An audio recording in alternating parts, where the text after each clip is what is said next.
Welcome to EDO Breakthrough, the podcast where we tackle economic development challenges head on. From small towns to bustling cities, every place has its own hurdles to overcome.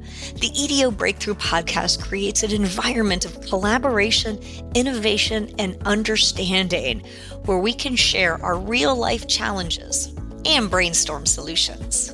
I'm your host, Sandy Dubé, a certified economic developer and founder of PPR Strategies. Each week, we'll be welcoming a different, brilliant, place-based mind to talk through real-life economic development challenges that have been shared with us by you, our gracious listeners. Welcome. I'm Sandy Dubé, the host of the EDO Breakthrough podcast. We have a special treat this week, a first time on our podcast. We have two guests joining us today, Lisa DeNoia and Brittany Browning from Port and Starboard. Lisa, I'm going to turn to you first to see if you can introduce yourself, and then we'll hear from Brittany.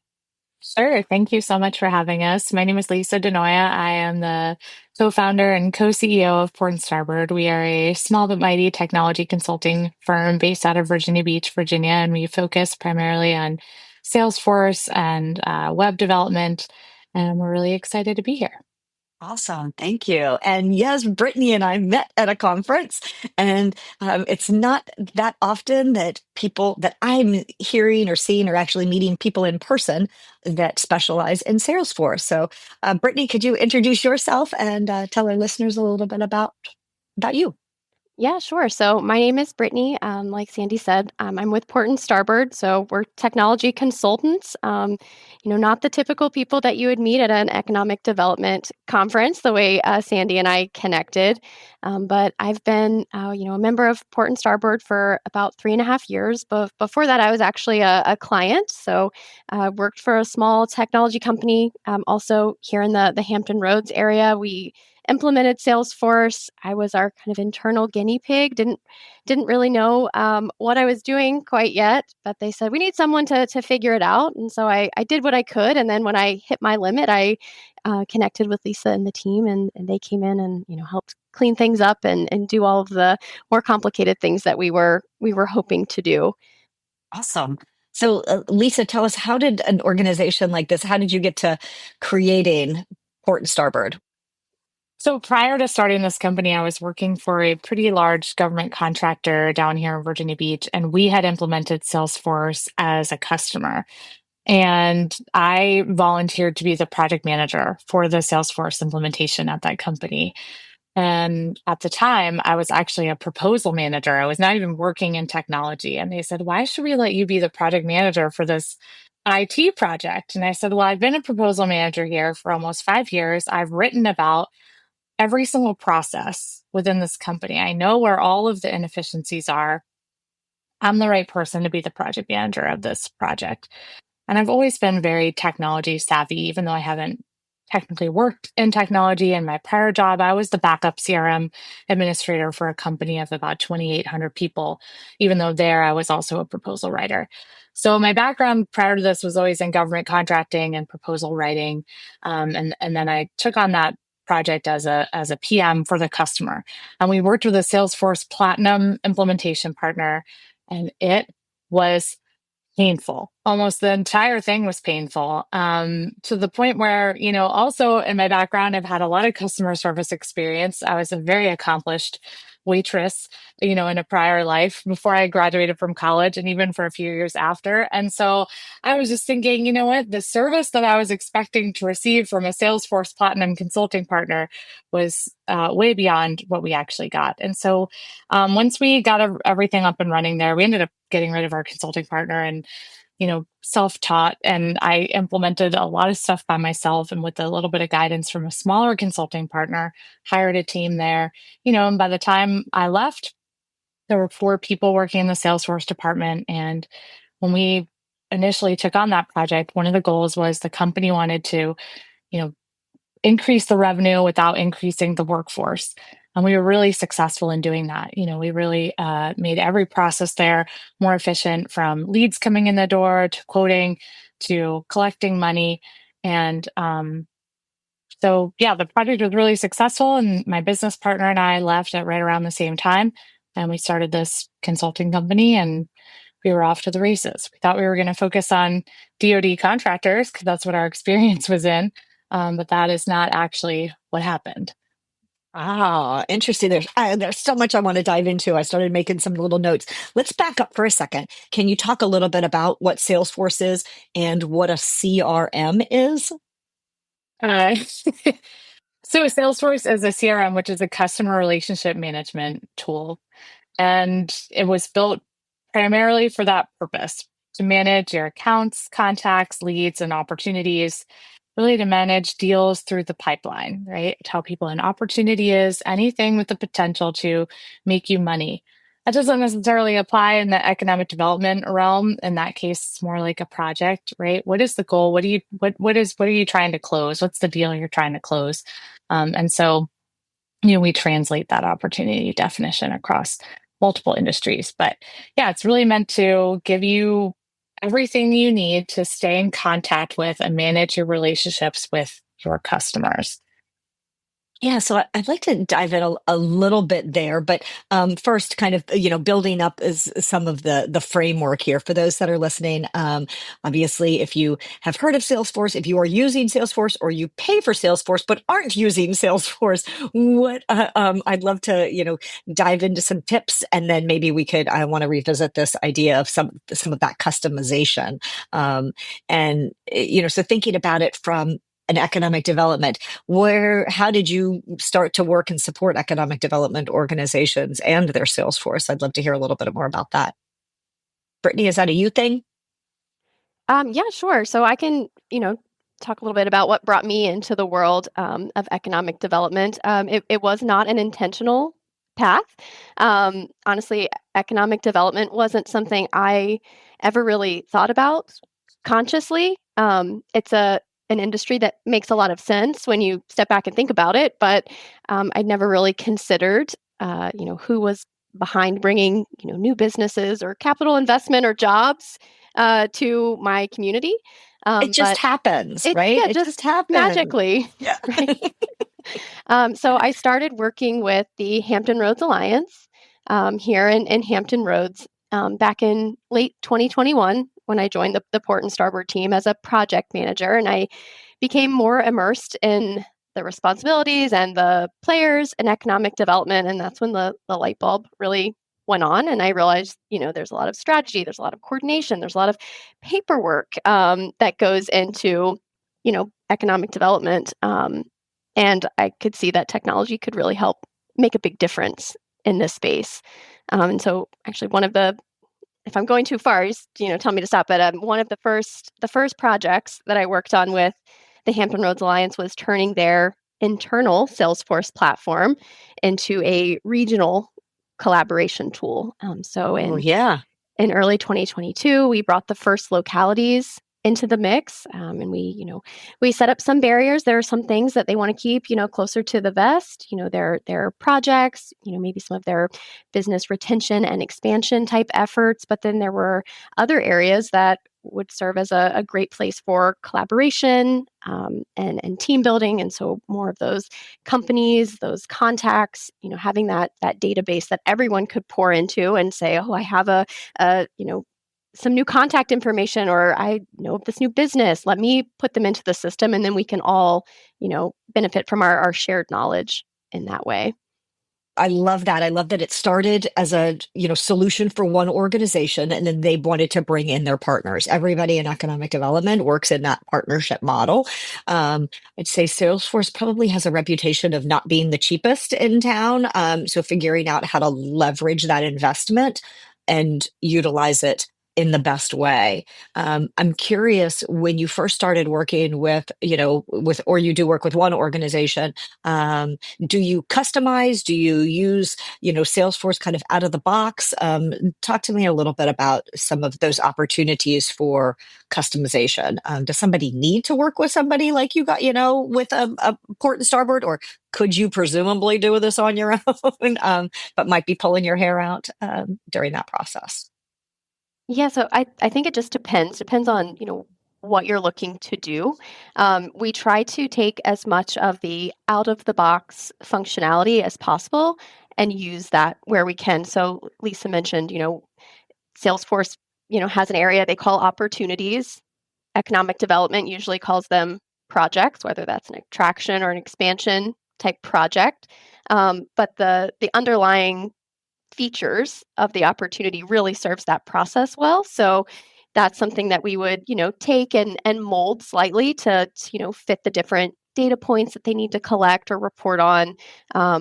But for the most part, we try to use that standard functionality. And then we work with users where they're at, right? Some people, they have an internal admin team. They just need some support and some coaching, either for that internal admin or for the larger team to, get that buy-in, get that adoption up. And then others are like, I have no idea what to do. I'm starting from scratch. Like, here, just take this thing and make it work for me. And we do that too. So I think, the biggest thing is really meeting the end user where they're at. Yeah, I can relate to all of those different instances where, and kind of the best laid plans. So I'm assuming that training, you talked about, supporting, but, specifically like training for onboarding or training for expansion, or, you've got new team members or we'll need a refresher sometimes, particularly if we're not using it. I don't know. I either use every Monday or the first of every month, or my golly, the first of every year, to say like, this is going to be the year where I invested my CRM and I'm super active on it every single day. So is training and some of those tips, some of that guidance, or all of those things, services that you also provide in this economic development space? They are, and especially the members of the Hampton Roads Alliances org, they really see that cost savings there. So through their support with the Alliance, through our contract with the Alliance, we offer each of the localities that use their platform individualized support. So that might look like onboarding some new employees and getting them up to speed, or it might be, can you actually come out to our office in person and sit around this conference table with us while we practice doing a couple things in Salesforce, ask some questions, just get a little bit more familiar with some of those areas that are just causing us a little trouble or a little bit, maybe more complicated. We've even traveled, to other states to help clients with that, in-person training or those refresher trainings. So I think that's a huge part of it. The ongoing learning, you can't just train once and know everything if you're not using the tool consistently. And getting those refreshers, the system does change as updates come out. So yes, we're definitely supporting our EDOs with that ongoing training quite a bit. Awesome. Lisa, I'd love to hear, as a business, as a co-owner of a business, what do you see as some of the advantages of working with a program like Salesforce, or implementing a CRM, or within some of these partnerships? What has your experience been like there? I mean, I think Salesforce or any tool like Salesforce, not everyone can afford Salesforce. Not everyone wants to take that big bite off at one time as the first thing they use. But there's definitely value in having a source of truth and a place where, everyone can go and consistently find the information that's important for the business. As a business owner, it's important to have access to it so you can run reports, forecast, make long-term business decisions based on actual data. And as a day-to-day user, if you've developed a system the right way, it shouldn't be painful to use. It should be helpful to use, right? It should be helpful and help you do your job and help you understand what you're supposed to do next. I always say that the best designed Salesforce helps you learn how to do your job. It shouldn't be your job to learn how to use Salesforce. Salesforce should help you do your job. If you compare it to other technology solutions out there right now that help you facilitate relationships with people, I'm thinking LinkedIn, Facebook. They don't provide training. You just kind of figure out how to use it because it's intuitive. You log in, you intuitively know what to do. And so internally in our team, we talk about that all the time, right? Like, don't build things that are going to confuse people. Build things where people are going to log in, they're going to know which button to click or where to type or what's most important because it's up at the top of the page, and so I think if you are going to spend the money on Salesforce, it's important to take the time to design it in a way that it's going to seamlessly fit in with the way that people do their jobs and not become another job for them to do. And that, I think, is really where the power in it is. It's so funny because this is our third season of the podcast. And so oftentimes I'm listening for those little sound bites, and you gave us some great little sound bites there. That was so good. I loved it. No, but you're right.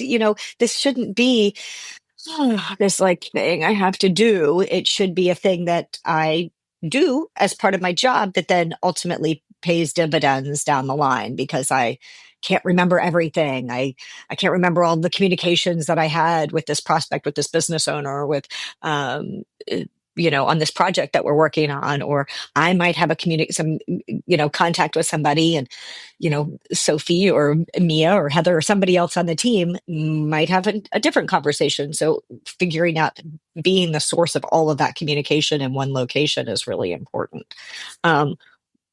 What do you see as some of those like most common challenges and pitfalls? And you started to touch on it a little bit in terms of, kind of customizing it. But when somebody is first implementing Salesforce or another CRM, this is not currently sponsored by Salesforce, this podcast, but it could be. So if Salesforce, if you're listening and you'd like to sponsor us, please reach out. But talk to us about some of those pitfalls, both maybe in the startup, in the implementation, and in the ongoing details. Yeah, so I think one big challenge when you're first starting out is trying to build everything all at once. So we meet a lot of people who just purchased Salesforce or whatever CRM system they're on. They're really excited about it and they want to leverage it and they want everything to be just right before they have the team dive in and start using it. That excitement is really great to see, and to have an internal champion that's going to encourage the adoption and keep spirits up is great. But we always recommend starting with a core set of functions and building from there, crawl, walk, run, because it's a lot for people to have to use a new system and have these new processes. And so by making it as easy to dip their toe in as possible, that's what's going to help drive that adoption. And like Lisa said, there's that balance that you have to strike between just trying to have a system get something from users, and then have users be able to get something from the system, see some value for them as well. Another one, if I can just tack on to that, is two things. I think there's this determining where to customize the system to fit your business, and determining where to make some slight adjustments to your business to fit the system. An example of that would be, like Brittany had talked about earlier, this concept of opportunities. Opportunities is the core, sales process that Salesforce automates. And a lot of times with EDOs, first thing we hear is, we want to rename that to be projects.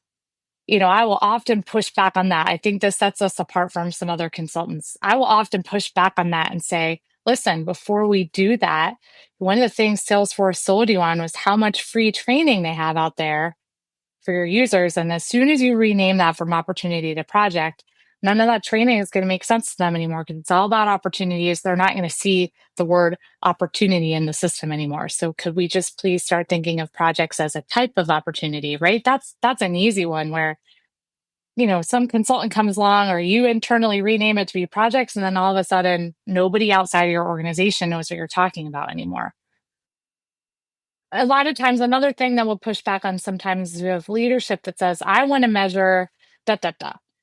And then come to find out the business isn't currently doing that, right? You can't measure what you're not doing. Let's not build processes just to measure things.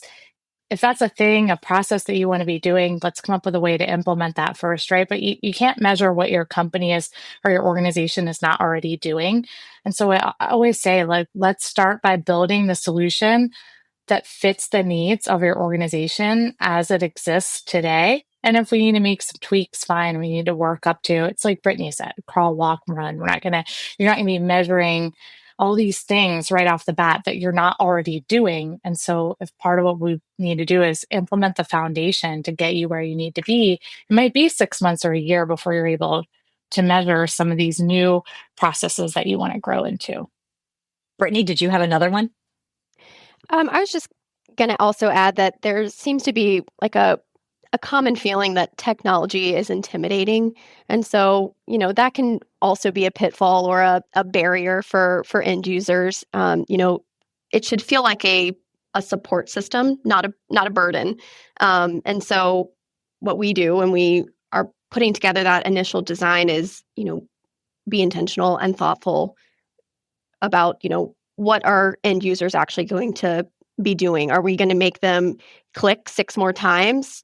Or how many times are they putting the same information in different places? What's actually going to save them time? What's going to make them want to get into that muscle memory of every day logging into this tool and saying, what do I need to do today? Versus, oh God, I forgot to log into Salesforce. Now I've got to spend my last hour, redoing or regurgitating all of this information or data that I've already done or put in other places. So I've already checked the box. I don't want to have to redo anything. Yes, yes. So when do people come to you? I'm assuming that they come to you at all different stages, but or when would you like people to come to you? Not just when they have a problem. You want to, if somebody is switching from another CRM, switching between 2 different products, or they have signed up for something, they've signed a 1-year contract, and now they don't have the internal capacity or knowledge to get them off the ground, or something's broke. How can we fix it? When do you normally see, and when do you like to see clients? We would love to talk to them when they're still going through that purchasing decision process, when they're still weighing out the alternatives. We can help with that. We can help with that tool comparison, hear the things that are most important to them, and help break through some of the maybe sales talk to the reality of what the tool's going to actually offer you right out of the gate versus months down the road with, heavy customizations you can get to this point. So certainly the sooner the better. But a lot of times clients find us when they have already implemented a tool and it hasn't gone so well, right? It's going off the rails. The team is not bought in. They don't want to use it. Maybe the consultant didn't quite hear the original, vision or goals. And so what was built was not what they really need. And we also really enjoy course correcting and getting the train back on the tracks with those type of clients. Lisa, did you have anything you want to add to that one? Yeah, I identify as a problem solver. So I hate to see anybody get into a situation where they're having a problem. But like Brittany said, I think we have developed somewhat of a reputation of being able to clean up other people's messes. And, it's usually pretty easy to make a great impression on the customer if they've already had a bad experience elsewhere. And so, it's fun to solve the problem. It's fun to see the looks on people's faces when we've been able to clean up something that was a mess to begin with. But I also agree. I think it's in everyone's best interest if we could get to clients faster before they start implementing, because I hate to hear that people had a terrible experience implementing any technology tool. A lot of companies, organizations are spending a lot of money on these tools and on these implementation projects, whether they're doing them internally or hiring somebody to do it. You're still paying for somebody's time to implement it. And so better to have it launch the first time the way you wanted it than have to go back and fix it later. We also help with a lot of data related stuff. So we can help with data cleanup. We can help with data migrations, migrating from one system to another, and reporting, training, integrations. There's all kinds of stuff that we do. We're very, very flexible. We like doing different types of things. We're not one of these consultants that just does cookie cutter. We're not just churning out cookie cutter projects all the time. We like to delve into something, understand it, and build something really cool for each individual client. Yeah, I often say that we are not Mad Libs for economic development. And, here, just fill in the blank. And we've got this cookie cutter approach to storytelling or problem solving or strategic planning. Like we're not just filling in the blanks, like we're actually customizing this work for you and your community. So I'm hearing a lot of that. And you're not just Salesforce, you are technology, and that integration between either Salesforce or CRM and WordPress. So um, can you tease us a little bit with some of the information that and the kind of the resources? I don't want it to be too salesy, but just tell us about, some of the things that you're seeing, particularly in the economic development space or in the private sector space that could be applied to economic development, in terms of technology integration. Anything that you could think of there? Yeah, I mean, we've been doing web development and web design work since we started. Lately, we've seen a lot of accessibility projects. So a lot of websites are supposed to be ADA compliant by a certain time, and we've been helping organizations get their websites compliant. We also do a lot of web to Salesforce integration. So web forms coming into Salesforce for various reasons, could be leads, could be information requests, job applications, grant applications. And so a lot of that, front facing, public facing web form, and then bring that data into Salesforce and trigger, kicking off a business process. In the past, we've also helped organizations with contract negotiation for other types of technology products, whether they're integrated with Salesforce, things like DocuSign or Min-Text DocGen, or I don't know, there's a number of different solutions.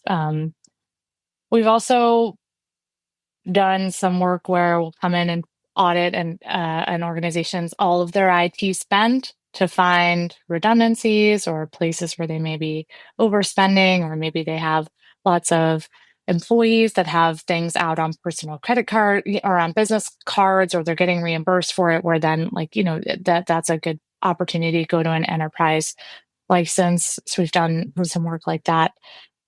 Usually when we do that type of work, it's like a spin-off of a web project or a Salesforce project. We don't just come in and start with that, but it kind of comes out during the project. We used to offer that as fractional CIO services, but marketing that got a little bit too difficult.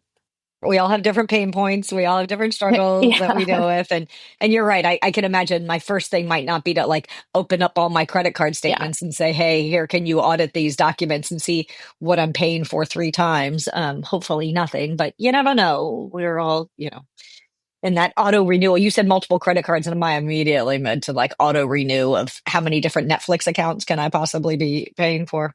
Trust me, it's just one. But it used to happen all the time. A big one was Dropbox. We used to call it, when we worked in a bigger organization, my business partner and I, we used to call it shadow IT. And it was a big thing, I would say about, 10 years ago, it became a big thing because Dropbox was marketing towards individuals. And then what they would do is they would go count up how many accounts they had where the email domain was the same. And then they'd reach out to the IT department and go, hey, you have all these employees paying for this service. We're assuming on their business cards, it'd be cheaper if you guys get an enterprise license. And sometimes companies would, and sometimes they wouldn't. But, I don't know if the companies out there are even bothering to do that type of marketing strategy anymore, because they're just, raking it in on everybody's auto renew on their Apple account on their cell phone. But if so we're listening, right? When we come in and we do a project for one thing, we're always listening, so that if it turns out that we can help with something else, we're always open and willing to do that. Awesome. Talk a little bit about, for those that are still listening to the podcast but aren't using Salesforce, they are using a different CRM. I'm curious, we're using a different CRM. We use a different one in-house. We don't use Salesforce. But I'm curious if you have preferences of why Salesforce, or if, they're all basically the same and they just, have different, advantages, slight advantages, or it's a price point. What do you see when you go to evaluate and help somebody figure out who they're going to align with, from a CRM perspective? Salesforce can do a lot of things, but it can also get quite complex. So The answer is it depends. It depends what you want to use it for. If what you want to use it for is very much out of the box what you're using it for, right? So depending on what one you're using, right? If you said, hey, come look at what I'm using it for and tell me if Salesforce would be better, I would come in and say, well, show me what you're using it for. Is there anything that you want to be using it for that you can't do with it? And then if so, I'd say, well, let's look at what it would take to be able to do that in Salesforce. If it's going really well and you don't need it to do anything else, don't tell Salesforce, but I'm not going to encourage you to jump ship and spend a whole bunch of money on a product that is overkill for what you want it to do.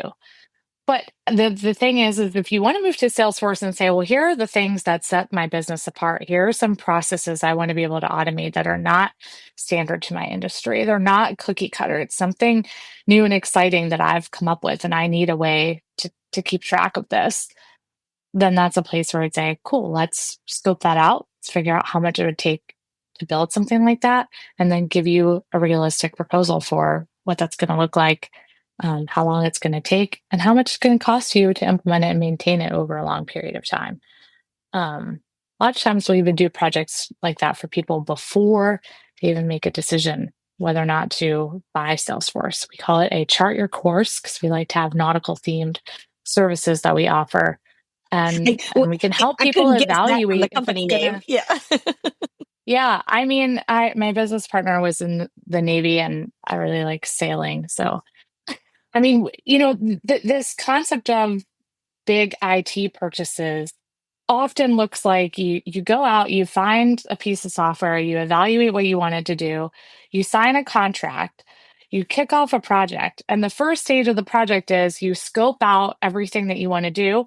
And you have a budget for the project at that point. There's usually, if you read the fine print in a statement of work, a point at which the consultant is going to come back to you and say, here's the final budget for the project. And so you've signed a contract for a budget. And a lot of times you'll get a new budget after that scoping phase of the project, or you'll have to de-scope certain items in the project. So we've developed this service offering where we'll go and help people with that piece before they decide to sign the Salesforce contract and say, here's what we think the scope is. Here's what we think the budget is. We could even build you a little prototype of it to see if you even like it. You could click in there and try it in a dev environment before you even decide if this is what you want to do. And so, I think even if you're a smaller company and you start thinking about dabbling in the Salesforce world with these enterprise software licenses, you just got to understand that it's not super simple to be able to do these things. It is somewhat complex, and it'll be ready to make a little bit of investment. I would say most of the time, if you do it right, it pays for itself. If it didn't, their stock wouldn't be trading, at what it is now versus what it was 20 years ago. But it's not all literal sunshines and cartoon rainbows the way that they make it look. Unless you go to Dreamforce, then it is.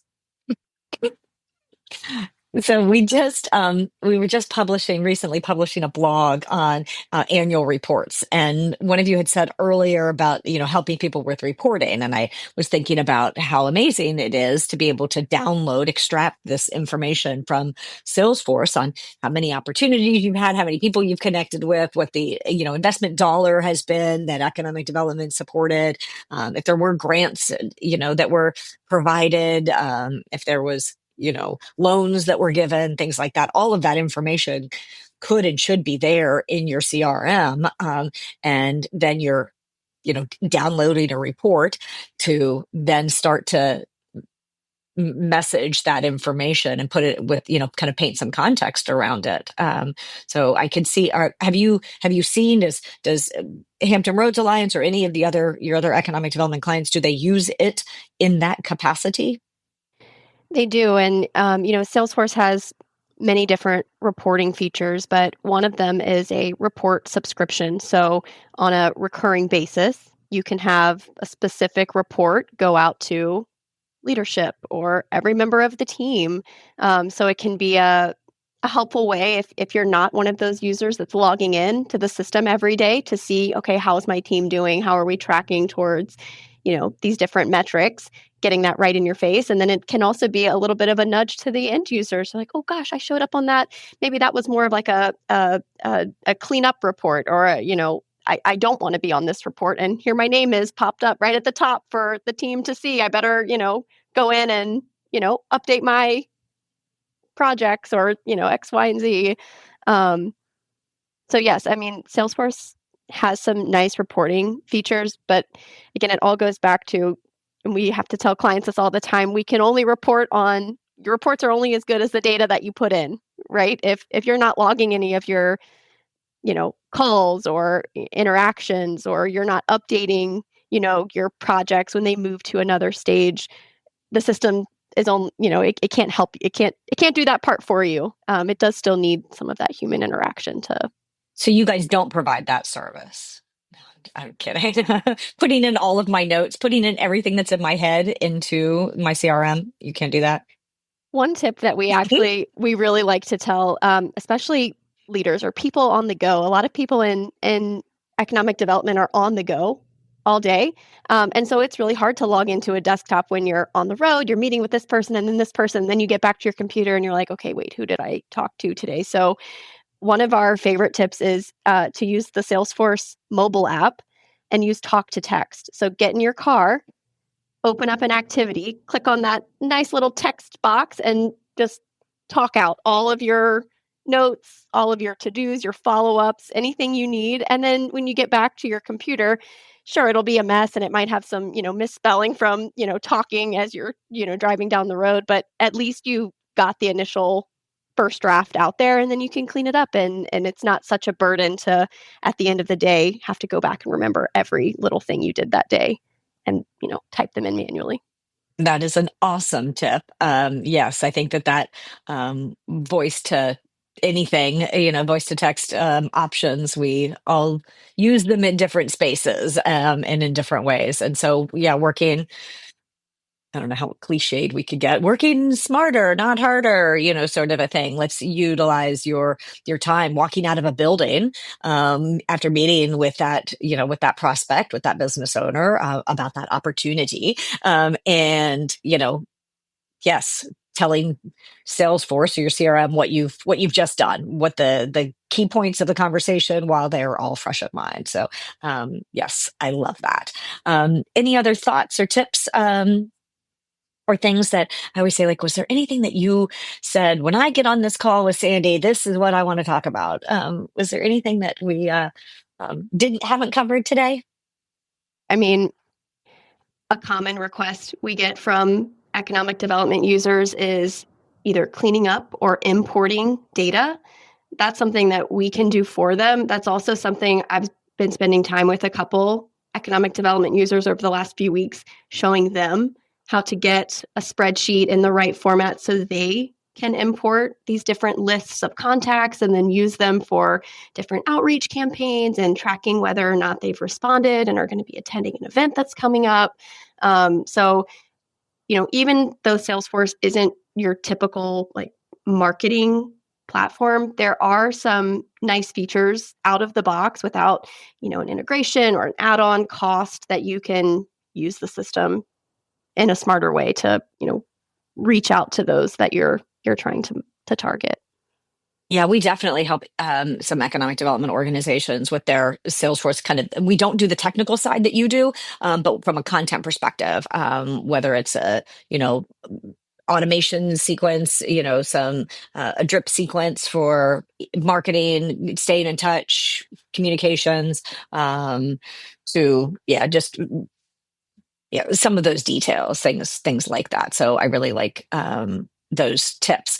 I also was thinking about, I'm always thinking about, again, as I said at the very beginning, a time to reset and restart, but then also thinking about interns and, maybe I would say enter cautiously. But if you have an intern that is very tech savvy, that you can trust completely with all of your data right there, maybe there is an opportunity for them to clean up or turn your notes into something more legible, finish out the sentences or review halfway through the year. Or if you're at an end of a fiscal year and you've got a summer intern, let's, have them run some of these reports and see what that looks like. Is there any advice or cautionary tales more than I have just given in terms of, entering in cautiously before you give a college student or high school student access to all of your data? Yeah, I mean, I think one thing that's helpful is give them their own login so that you can go back and track who did what. One of the EDOs we work with, they had interns that would just go to different people's offices and log in as them to help them with some, data entry and data cleanup. And then it got to the point where we need to figure out everything that this one person touched within this window of time. And so it just got a little bit more complicated, the report filters and different things we were trying to pull together and overlay to pinpoint, what that one person was doing, because it looked like all these other people were the ones actually doing that. So I would say if you can afford a separate license, even if it's a shared license for just your intern users, that is probably well worth the cost. Yeah. So if you've got interns, we have a shared email. So every semester, an intern gets a new, access to a new email address, things like that. So I love that advice from a lesson learned. That's great. So my final question as I wrap up all of our podcasts, Brittany, you touched on it slightly, but as the name dictates, EDO Breakthrough is the name of the podcast. And we like to know, what is your economic development breakthrough? What was your aha moment here in this kind of cursory supportive economic development space? Brittany, would you like to go first? Yeah, sure. So because a lot of the EDO clients I work with are local, I've really been able to build these meaningful relationships with the users that I'm helping. I see them at local events, and I've gotten to know about them and their families, their person them personally. And I think not only seeing how these tools helps make their lives easier, but just knowing that I'm having a small hand in improving something for the community that I live in and my children will grow up in, has been just very rewarding, and just feels like a full circle moment for me. Lovely. Lisa, what about you? I think I've got two, actually. One is, so when we first started working with economic development organizations, it was not as IT consultants. We actually opened a co-working space here in Virginia Beach around the same time that we started this consulting company. And so for a while, we had an entrepreneur in residence program with the City of Virginia Beach Economic Development. And at the same time, this creative district board that I sat on, we were piloting a micro grant program with economic development here in Virginia Beach. And that seems to be a thing that's trending, at least across the state of Virginia and different organizations. And we've had a lot of success automating some micro grant stuff. A lot of economic development organizations focus on the big fish, attracting them, retaining them. But there's a lot of low-hanging fruit, I think, with automating and integrating these micro grant programs into Salesforce, because now all of a sudden you've got a higher volume of administrative work to do for these smaller grants, and the reporting requirements become a little bit more difficult when the EDO has to report back to the city council or whoever approved that funding, right? Because you've got a whole bunch of businesses you're working with on a certain pot of money rather than just one. So that's been one. I think the other one is just that when we first started working with economic development, there were two major players, Salesforce implementation partners in this space, that had grown quite significantly between 5 and 10 years ago, and have well-reviewed applications that are readily available to install in Salesforce for EDOs to use. And I did not think that there was, a market for a consultant to do a lot of customization in this space because those products were available.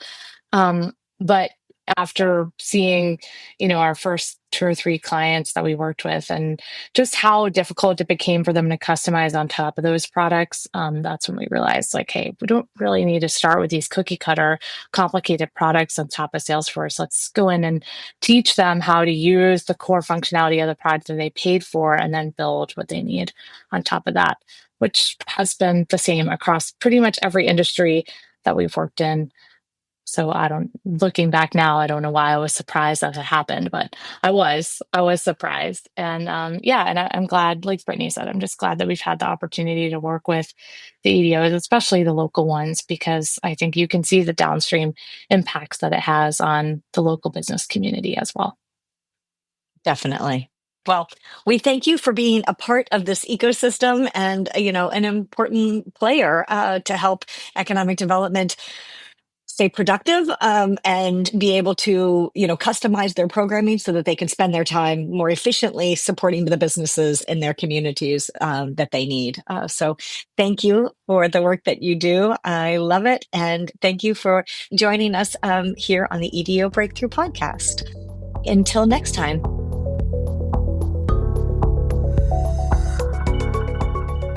The EDO Breakthrough Podcast is brought to you by PPR Strategies. PPR Strategies, standing for People and Places Reimagined, is a strategic consulting firm working specifically with EDOs and other place-based organizations. We share the unique stories of communities through communication, strategic planning, marketing, media relations, and more. Visit us at pprstrategies.com and find our contact information in the show notes. I'd like to give a big thank you to you for listening. Remember, together we are unstoppable.